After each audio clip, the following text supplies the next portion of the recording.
আসসালামু আলাইকুম। আজকে আমি একটা টপিক নিয়ে আলোচনা করব, যেটা হচ্ছে তৃতীয় অধ্যায়ের সবচেয়ে ইম্পর্টেন্ট একটা টপিক, ডি মর্গানের উপপাদ্য। এটা হচ্ছে কম বেশি সব জায়গায় লাগে। তুমি যদি লজিক গেট করতে যাও, ওই জায়গায় যদি তুমি সরলীকৃত করতে যাও, এটা লাগবেই। তাই এটা তোমাকে খুব ভালোভাবে শেখা লাগবে।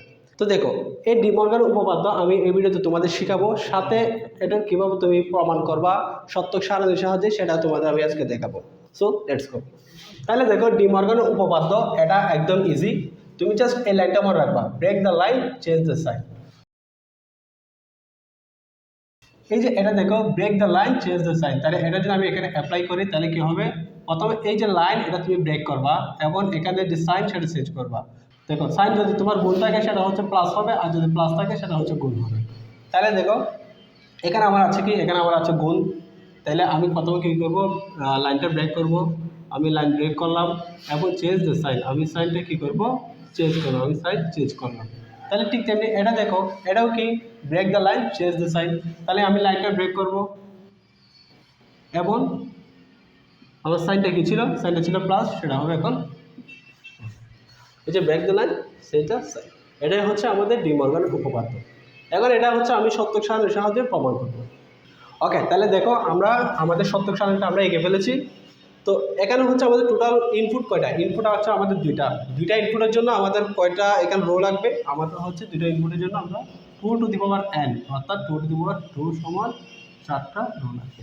তাহলে যেখানে দুইটা ইনপুট a এবং b, এটার জন্য আমরা 4টা ইনপুট আছে। এখন দেখো, এটা লেখার নিয়ম কীরকম? লেখার নিয়ম হচ্ছে, তোমার প্রথমে যদি দুইটা ইনপুট থাকে তাহলে তোমরা প্রথমে দুইটা জিরো দুইটা ওয়ান দিবা, একটা জিরো একটা ওয়ান, একটা জিরো একটা ওয়ান। তাহলে আমরা দিয়ে দিই, দেখো 0 0 1 1 0 1 0 1। এখন দেখো, আমরা একটা একটা এখান থেকে প্রত্যেকটা জিনিস আমরা একটা করতে যাব। দেখো এবার, অর্থাৎ সেটা এ এর কী হবে? নট হবে। তাহলে এ কী করে? এই যে নট কী করে? কোনো একটা জিনিস যেটা থাকে তাকে উল্টাই দেয়। যদি জিরো আছে তাহলে এটাকে কী হবে? 1 হবে। যে এখানে জিরো আছে তাহলে এটা 1 হবে, এটা 1 আছে এটা 0 হবে, এটা 1 আছে এটাও কী হবে? 0 হবে। ঠিক তেমনি এখন যদি আমি বিবারের জন্য করি, তাহলে আমার যে বিবার 0 আছে সেটা হবে 1, 1 থাকলে সেটা 0 হবে, এই 0 থাকলে সেটা 1 হবে, এবং 1 থাকলে সেটা 0 হবে। ঠিক আছে, আমি এবার এখন বিবার বের করে ফেললাম। এখন দেখো, A and B, A and B এটা হচ্ছে একটা অ্যান্ড গেট। অ্যান্ড গেটে কী করে? যতক্ষণ পর্যন্ত আমার সবগুলা ইনপুট 1 না থাকে ততক্ষণ পর্যন্ত আমি 1 পাবো না। এটা হচ্ছে আমার অ্যান্ড গেটের শর্ত। তাহলে দেখো, অ্যান্ড গেটে হচ্ছে এ অ্যান্ড বি, এই যে এটাও 0 এটাও 0, তাহলে আমি এটা কি 1 পাবো না, এটা পাবো আমি 0। তাহলে দেখো, একটা 0 একটা 1 আমি পাবো 0, একটা 1 একটা 0 আমি পাবো 0, এটা 1 এটা 1। দেখো, দুইটা যেহেতু 1, তাহলে আমি এখানে আউটপুট কত পাবো? আউটপুট পাবো আমি 1। তাহলে দেখো, আমি এ অ্যান্ড বি বের করে ফেলেছি। এখন আমার এ অ্যান্ড বি বার এটা বের করা লাগবে। তাহলে দেখো, এটা হচ্ছে একটা নট গেট। এই যে এ বি এর নট গেট। এ বি এর নট গেট কী করে? যেটা 0 থাকলে 1 করে, 1 থাকলে 0 করে, এই যে এটার মতো। তাহলে এটা কি? এটা হচ্ছে এ বি এর বার করব। তাহলে 0 থাকলে সেটা 1 হবে এবং 1 থাকলে সেটা 0 হবে। তাহলে এটা আমি কি পাচ্ছি? এটা পাচ্ছি 1 1 1 এবং হচ্ছে 0। এটা হচ্ছে আমি এবার এবার এ বি বার পেয়ে গেলাম। এরপর হচ্ছে এ অর বি।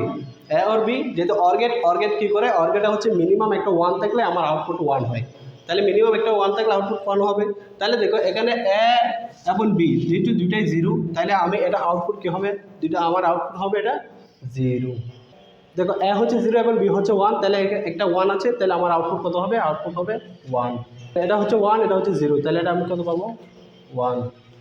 এটা 1 এটা 1, আমি এটাও পাবো কি? 1। ওকে, তাহলে আমি এ অর বি বের করে ফেললাম। এখন A or B bar, A or B bar কি? আগের মতোই আমার কি হয়ে যাবে? এ অর বি এর যেটা আছে তার উল্টাটা হবে। তাহলে 0 থাকলে এটা হবে 1, এখানে 1 থাকলে এটা হবে 0, এটা 1 থাকলে এটা হবে 0, এটা 1 থাকলে এটাও হবে 0। এবার দেখো, এবার অ্যান্ড বিবার। এখন আমরা কোনটা নিব? এখন আমরা নিব হচ্ছে এবার অ্যান্ড বিবার, এই দুটাকে আমরা অ্যান্ড করব। তো অ্যান্ড গেটে কী হয়?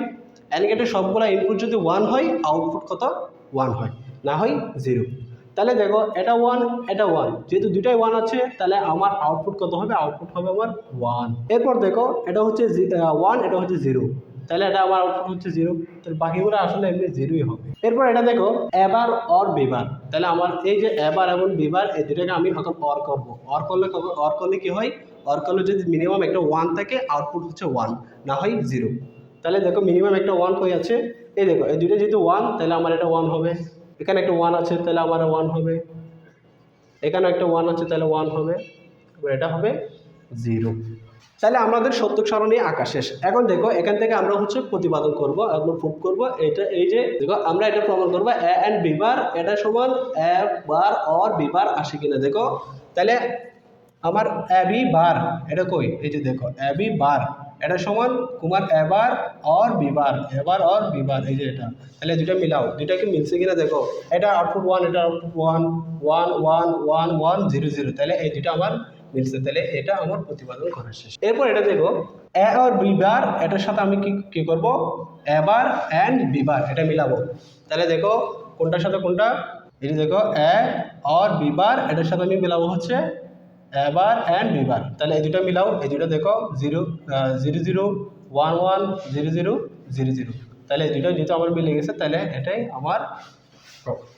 তাহলে দেখো আমরা হচ্ছে তোমার ডি মর্গানের উপপাদ্য সত্যক সারণীর সাহায্যে প্রমাণ করে ফেলেছি। তাহলে এটা যদি যে কোনো পরীক্ষায় আসে তোমরা অবশ্যই পারার কথা, কারণ সরলীকৃত করার যে ম্যাথ সবগুলা ম্যাথের মধ্যে এই ডি মর্গানের উপপাদ্য এটা লাগে। তাই নেক্সট ভিডিওতে আমি ডি মর্গানের উপর একটা এমসিকিউ তোমাদের করা ফেলাম।